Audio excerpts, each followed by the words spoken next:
Hello and welcome to Before Our Friends Die on the Akin and Saltfish Digital Network. You're joined by me, Kahvan, and I've got a very, very special guest here with me today. AK, how's it going? Basically, we're here today to celebrate our Health and Wellbeing Extravaganza. This is for the GEM Staff Network at the University of Northampton. And AK, you're a professional footballer, right? And I think you've got a really interesting perspective on what it is to be an elite sports person and to maintain your health and well-being. So first of all, what position do you play? I play right back. Okay. And what sort of stuff do you need to be a right back? Is it power? Is it strength? Is it speed? It's more like just endurance, like okay. in the game, like just getting up and down and stuff, and a bit of power and speed as well helps. Yeah. Nice. And what's a day in the life like then for you? How first thing you wake up when? Probably wake up at like 8:30. Nice. 8:30, just get up, have a little bit for breakfast, and then just make your way in, meet the boys. Then activation before training. What's that look like? It's just like in front of mats and stuff, we'll be doing stretches, like activating certain muscles before we begin training. And then we'll head over, start a warm up, and then training. And then after that it's just lunch and head home. If you didn't do the activation, what would be the outcome for you? No, it's just it decreases the possibility of getting injured and stuff. So obviously, like, it's better to like activate your muscles as much as possible if you're doing exercise and stuff. So yeah, it's just one of those things, injury prevention. Would you say that's specific for an elite sports person, or would you recommend someone like myself doing activation as well? For anyone that's just doing activity and stuff, it's just like, it's obviously better to warm your muscles up before you like jump straight into any sort of like exercises, whether you're going at the gym or doing jogging or anything. So yeah, that sort of stuff. Do you enjoy it? Because I'm not gonna lie, like I'm meant to be stretching, after and before a workout, but I find it very boring, so I tend to skip it. And it's like, it's one of those where it's just better to do it. I know it's not the most enjoyable thing, but like it's just like you only notice it if you do get injured. That's when you'll notice. Do you have like coaches then that sort of bring you through these activations, or are you doing it self-directed? No, we have coaches who just like SEC coaches that like walk us through exercises, like different parts of our body, like calf, hamstring, whatever. Yeah. Trying to activate everything really, yeah. How important is a coach for you? No, it just helps obviously, like whether you're doing like the right form and stuff, like really like you'll be doing the exercise and they can just do little adjustments to just make sure you're doing it properly and like just activating it properly really. Nice. So when we were going through the day in your life, you mentioned breakfast and you mentioned lunch. What do those meals look like for you? For me, I'm quite simple. Like, obviously, cereal is good for me or something like that. Like, maybe some toast. I don't really like to eat too much before like I do exercise because I'd rather like play, like not feeling too full. Okay. But everyone's different. Yeah. And stuff. But yeah, lunch obviously is just different every day, provided by the club and stuff. So yeah, we know what's coming, but we don't. It's different each day, sort of thing. What was the lunch today? Today it was spaghetti bolognese. Yeah, spaghetti bolognese. Out of 10? Yeah. No, it's alright. It's like a 7. Solid 7. I could take that. What's it like in off season for you? Are you still training? Yeah, obviously the first few weeks are normally just like sort of chilled out, like doing like maybe a little bit of jogging and stuff, like nothing too strenuous. Obviously you need a break after a long season and stuff. So, and then like let's say the other 4 weeks you start building yourself up again, like doing a bit of like sort of endurance running and all work and strength work and just picking it back up again. And it's sort of quite active. You don't really get like a proper like time where you're doing nothing sort of thing. Do you think that's valuable then, like, to stay on it? Yeah. Oh, it's different for like every player and stuff. Like some players would rather just like chill out and do nothing and then like hit the ground running and just like go for it and stuff. But me, I'd rather just keep doing stuff like and keep active because when I stop, I feel like it's quite hard to get back up again for me. Personally. Yeah. How old are you? I'm 22. Okay, so I've got a brother who's 29 and he's a semi-pro footballer, right? And he would have been a pro if it wasn't for the knee injury. You know the whole story, right? Yeah. But basically, when he's on off season, he now says he needs to train during the off season because previously he could, take some time off, live his life, whatever, and come back to it. But now he's getting older.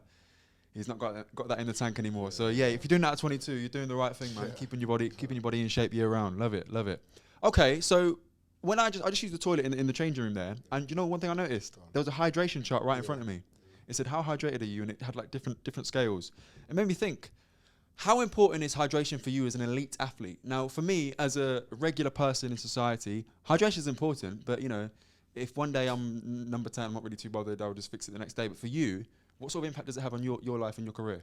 It's sort of one of those things where you're just doing it without even noticing. Like all the time, you've always just got a water bottle there, just sipping throughout the day and stuff. Like you'll notice it more, like if you don't do it, sort of thing. Because I think most of us do. Like just always have a water bottle like with us, just always sipping throughout the day. Like especially on game days as well. Like it's obviously important to drink throughout the day, even when you're not even when you're not at the club yet, or like getting ready for a game, even when you're at home and stuff. But yeah, it's important. Yeah. Nice. A couple last things from me. So nutrition. I heard, I don't know how true this is, but I heard before a match, footballers that have a lot of carbs to get energy for the game. Particularly, I suppose, for yourself with endurance, carbs is king there. But then, when it comes to after the match, it's just pure roast chicken, protein, beef. Is that accurate? Yeah, that's pretty accurate. Obviously, you need the carbs for that 90 minutes you're going to play, so a lot of energy is going to be used. So obviously having that store of energy from the carbs helps like quite a lot and stuff. And then obviously after the game, basically just protein heavy after the game. Nice. You don't need that much carbs afterwards. One final thing from me. So we've spoken a lot about how the sort of work that you do, the sort of effort you put in. But how important for you is recovery, and what sort of things do you do for recovery? Now, obviously, like with quite a busy schedule, recovery is just like really important, especially in our league and stuff. We'll have a recovery day to ourselves where we can just do what we want, like stretches, like going to the jacuzzi or whatever, like just basically like flowing out the muscles. And then when we come in, we'll have like a active recovery. So obviously we'll be working with the SEC coach. We'll be in the gym just doing sort of like injury prevention stuff again, and then obviously just stretches and stuff like that, just to just keep us getting ready for the next game. Really. Have you ever tried cryotherapy? I haven't personally, but obviously I've seen it been used at like clubs that have been out and stuff, and I think everyone said it's like really beneficial and stuff. But, it's hard work, man. For 3 minutes, it's tough work, but it's definitely a mental game. What about ice baths? You ever tried any of those? Yeah, I've done that. What are your thoughts? It's obviously, it's tough. It's tough. Yeah. It's not wrong. Appreciate your time, man. So thank you. If you enjoyed that and you enjoyed me speaking to AK, make sure you check out the Health and Wellbeing Extravaganza at the University of Northampton on the 28th of October, Friday, in the Learning Hub. We're going to have loads of different organisations there talking to you about maintaining your health and wellbeing. And one final question from me, AK, is what advice would you give to anyone who's trying to improve their health and wellbeing? What is the one thing you'd say for them to do?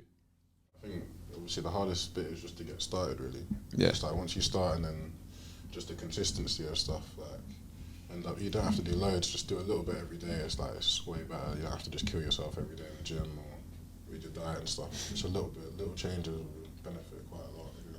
Love that. Appreciate your time. Thank you very much. So, what does health and wellbeing mean to you, Ali?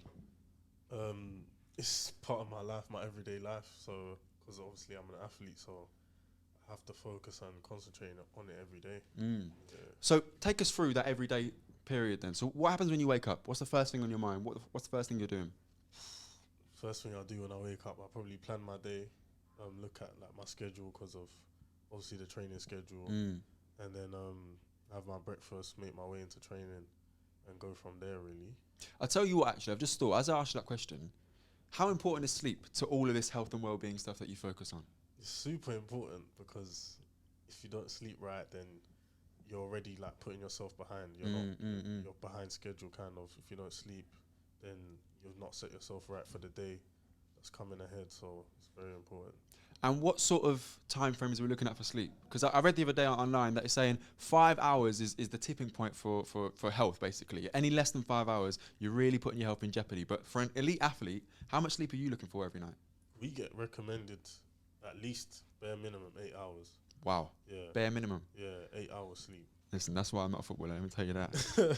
And do you achieve that most days? Yeah, I try my best to, but circumstances change all the time. Yeah, man, life happens, isn't it? Yeah. Life happens. What sort of things are you looking at then to prepare you for a good night's sleep? Is it an hour before? Do you turn your phone off? Are you having chamomile tea? What sort of things are you doing to ensure you get those 8 hours at least? For me personally, I kind of struggle to sleep sometimes, so I'll put something on Netflix or something that Or I a know, podcast, perhaps. or a podcast, whatever it is, but something that I know I can fall asleep to. Yeah. Once I start having to concentrate on TV, my eyes doze and I'm gone. Love that. So you heard it here first, right? If you're struggling with your sleep, what do you recommend on Netflix? What sort of things are you watching at the moment? The Watcher. Watch The Watcher The Watcher. on Netflix, Yeah. and it will send you right to sleep. So I appreciate that recommendation there. All right, let's go to breakfast. What sort of things are you having in the morning?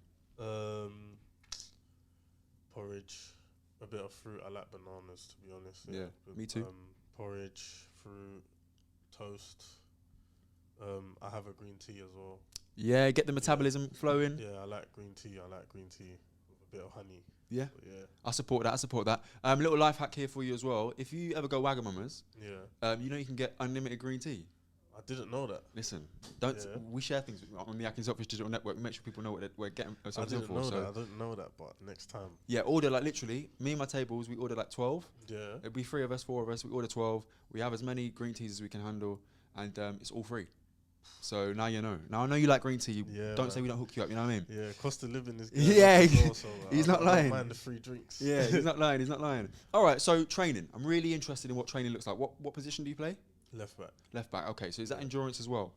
Yeah, but I'm a bit of a speedster as well. Yeah. Okay, so speed and endurance. Yeah. What sort of training do you do now? I'm looking around this training room. Obviously, we're at the bikes right now. Yeah. Do you work on the bikes at all? Yeah, the bikes. We use the bikes mainly for just to activate the legs, get the legs going before training. Yeah. Is that every day? Yeah, every day. It's part of what you might do. Do you know what I mean? Wow. So, yeah, we use the bikes for let's say 10 minutes just to activate the muscles. Or injured players also sometimes use the bikes as part of their actual training routine because maybe they're not able to use a certain specific muscle group, so they have to use the bikes to get a proper blowout. Yeah, nice. I love that. And then the rest of the sort of equipment we're looking around right now, you can't see it on camera, of course, but there is, a bench press over there, a ski erg, aka the devil. I'm seeing some pull-up bars there. What's your daily routine look like, really? We don't do gym every day, as in like proper work. Okay. But let's say I don't know, we'll do activation. Yeah. We'll activate the muscles first. Then like an upper session would be some pull-ups, some push-ups, maybe bench press, and some core work as well. Nice. Yeah. So when we spoke to AK earlier, he mentioned how important a coach was for his training. Yeah. And I'm intrigued to ask you, Ali, what's the self-discipline? What sort of self-discipline do you have to engage with to be an elite sports person? I think that's probably the most important thing, because if you're not in it, if you can't control yourself, if you can't motivate yourself to do what you need to do and to get what you need out of it, then you're not going to improve. Yeah. Yeah. And what does that look like? Do you write yourself notes? Are you keeping a journal? Have you got an accountability partner? I noticed you and AK have quite a good relationship. So is it a matter of you two pushing each other and saying, come on, like... Yeah, I think... How does that look? Yeah, I think competition is definitely key, like, to improve as an athlete, because it's a competition. Yeah. Whether it's healthy, whether you're up against someone, an opponent on a Saturday, competition is needed, and it helps you to, like, improve. Because, like, for example, today in the gym, everyone was seeing how many push-ups they could do in a row. What was the highest number? So the highest number was 50. Hey, Highest go number on. was 50, but, if without that competition, no one does the push-ups. People are hitting 35 without competition, yeah. Yeah. That extra 15 was just pure, I want to win. Exactly. So Yeah, love that. Go on. Shout out the Cobblers. Yeah. And if you think you can beat the Cobblers in a push-up competition, email akhi&saltfish@gmail.com and we can put you in touch. All right, so last thing from me. If you was to give someone who isn't an elite athlete some advice on how to maintain their health and well-being, what sort of things would you tell them? First things first, I'd say kind of find out what works for you, because everyone has different bodies. Everyone's, their body reacts to things differently. So find out what works for you and stick to it, because you got to stick to what you know. Then from there, you can kind of branch out and, try different things. Love that. Appreciate your time. Thank you so much. That has been Before Our Friends Die on the Akin&saltfish Digital Network. You've been joined by me, Kahvan, and Ali. What's your social media, by the way? Ali Koiki. Follow him. We'll put the details down below in the description as well. AK, sorry, I realised I didn't ask you your social media. Come on, come in the shot. Tell the people your social media, man. Let them know. Yeah, it's just Akin.Ademir on Insta. Wicked. We'll put that down below in the description as well. Thanks for joining us both, Akin and AK. Really, really appreciate it. Don't forget, on the 28th of October at the University of Northampton, on the ground floor in the Learning Hub, we've got a health and wellbeing extravaganza run by the GEM Network to make sure you can maintain your health and wellbeing. See you there.